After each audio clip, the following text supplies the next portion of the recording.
নাম কি রাখছেন গরু? তাহিরি। কেন? পাগলামি করে প্রচন্ড, এবং হেপাডে আমরা ছোট থেকে ওরে মানে তাহিরি নামে রাখি, কারণ তাহিরির মতো পাগলাটে স্বভাবে, সেই জন্য আমরা এটা তাহিরি নাম রাখতেছি। কোরবানির পশুর হাটে দেখা যাচ্ছে এবং গত বছরও দেখা গেছে যে পশুর নাম বিভিন্ন নায়ক নায়িকা এবং সেলিব্রিটিদের নামের সাথে মিলিয়ে তারপরে পশুর ক্রয় বিক্রয় করা হয়। এগুলো উচিত কিনা?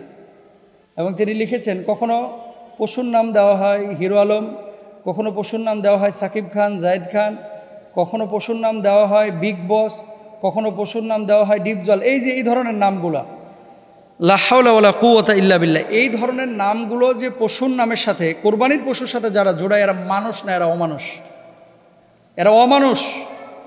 কোরবানির পশুটা কি জানেন? এই পশুটাও কিন্তু কিয়ামতের ময়দানে আল্লাহর সামনে দাঁড়াবে। কারণ কি? সে তার গলাটাকে পেতে দিয়েছিল এই কোরবানির জন্য। তো কোরবানির পশুটা তো একটা ইবাদতের পশু। আপনি এই পশুকে নিয়ে তামাশা করতেছেন কেন? আপনি পশুর নাম দিচ্ছেন এরকম নায়কের নাম, নায়িকার নাম, ভারতের স্টারদের নাম, সেলিব্রিটিদের নাম, সম্পূর্ণরূপে হারাম। যারা এই কাজগুলো করে, আপনাদেরকে একটা কথা বলবো, যদি দেখেন কোনো পশুর নাম এরকম নায়ক নায়িকাদের নামের সাথে মিলিয়ে দিচ্ছেন, এই পশুটা কিনবেন না। কারণ কি? এটার ভিতরে রিয়া থাকে। ওই নিউজ চ্যানেলগুলো কিন্তু এর পেছনেই ঘুরে, ওই গরুর পেছনে। 22 লাখ টাকা হিরো আলমের দাম, এরকম বলে। জাহিদ খানের দাম এত টাকা। এই যে এই কথাগুলো বলে বলে চ্যানেলগুলোর বিভিন্ন কাভারেজ নেয়, নেওয়ার পরে মানুষজন ওই যাওয়ার পরে এরকম একটা টেন্ডেন্সি থাকে যে জাহিদ খানকে কিনবো, হিরো আলমকে কিনবো, ডিপজলকে কিনবো, বিগ বসকে কিনবো, এরকম কথাবার্তা বলে। যখন এরকম কোনো টেন্ডেন্সি কারো ভিতরে আসবে, এর ভিতরে রিয়া আসবে, লৌকিকতা আসবে। এজন্য এটা ক্রেতার চাইতে বেশি দোষ হচ্ছে বিক্রেতার। বিক্রেতা এরকম নাম কেন দিবে? হ্যাঁ, নাম যদি দেওয়ার ইচ্ছে থাকে, ওই আগে গ্রামগঞ্জে দেখতাম বিভিন্ন গরুর নাম দিয়ে রাখতো, কালু, লালু, অমক তমক, এরকম দিয়ে রাখে না? আপনি এরকম নাম দিয়ে রাখেন যদি আপনার এত ইচ্ছে থাকে, কিন্তু আপনি স্টারদের নামের সাথে ওই ব্যক্তির আপনি সম্মানহানি কেন করতেছেন? 2 নম্বর বিষয় হচ্ছে গরুর নাম। একটা হাদিসে বা একটা রেফারেন্সে দেখাইতে পারবেন যে সৌদি আরবে অথবা সাহাবিদের আমলে অথবা নবীদের আমলে এরকম কোনো ঘটনা ঘটছে? তাহলে কেন আমরা করতেছি? মেন কথা হচ্ছে, দেখেন, আমরা প্রত্যেকটা আমলকে, আমাদের তো ধর্মীয় আবেগ বেশি কিন্তু ধর্মীয় জ্ঞান নাই। কিন্তু এ কারণে যে কোনো এবাদতের বিষয় আসলে আমরা কিন্তু এটাকে একটা উৎসবের রং মাখিয়ে তারপরে নিজেদের মতো সব কিছু ব্যবহার করা শুরু করি। এ ধরনের পশুগুলো, এই যে যারা নাম দেয়, এটা কোনোভাবেই আপনার উচিত না। 2 নম্বর আরেকটা বিষয় বলি আপনাকে, লাই ইয়ানাল আল্লাহ লুহুমুহা ওয়ালা দিমাউহা ওয়ালা কি ইয়ানালুহু তাকওয়া মিনকুম। আল্লাহ তাআলার কাছে কিন্তু রক্ত পৌঁছায় না, গোশত পৌঁছায় না, চামড়া পৌঁছায় না, হাড্ডি পৌঁছায় না, পৌঁছায় কি? পৌঁছায় হচ্ছে তাকওয়া। এখন এমন তাকওয়া আপনি গ্রহণ করলেন যে তাকওয়ার মধ্যে আপনার কি নাই?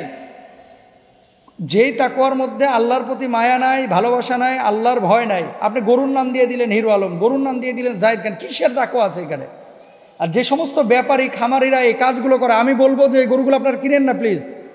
কারণ কি? এই গরু দিয়ে কোরবানি করলে কোরবানি হবে কিনা সন্দেহ আছে। কেন সন্দেহ আছে? গরুর দোষ নাই, কিন্তু গরুটা ত্রুটি মুক্ত হতে হবে। কথা বুঝছেন? গরুটা ত্রুটি মুক্ত হতে হবে, ত্রুটিযুক্ত না।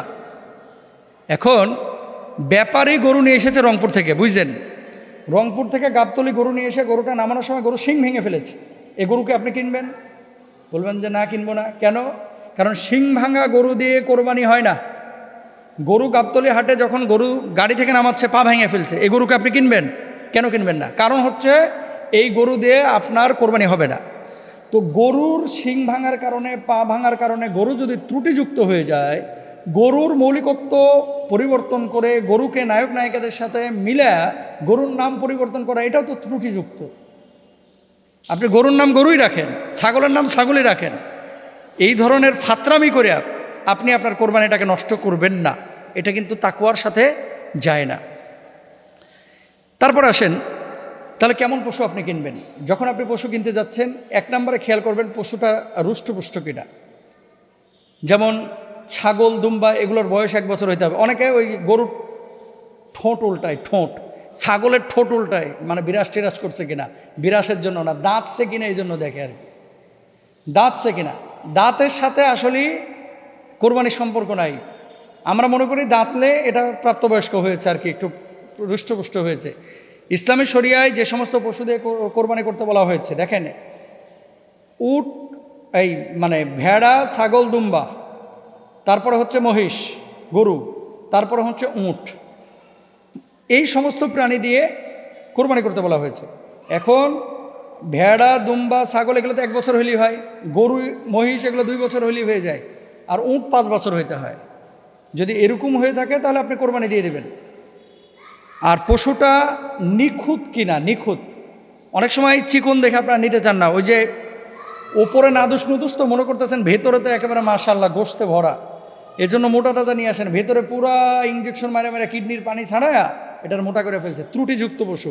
এই জন্য শুধু মোটা তাজা দেখা যাবে না, পশুটা রুষ্টপুষ্ট কিনা, বয়স হয়েছে কিনা, পশুটার ত্রুটি আছে কিনা, এবং পশুটাকে নিয়ে আসার পরে আঘাত করা হয়েছে কিনা। অনেক সময় পিটাইতে পিটাইতে চামড়া তুলে ফেলায়, কিন্তু ক্ষত তৈরি হয়, এগুলো করবেন না, এগুলো অমানবিক আচরণ, এগুলো জায়েজ নাই।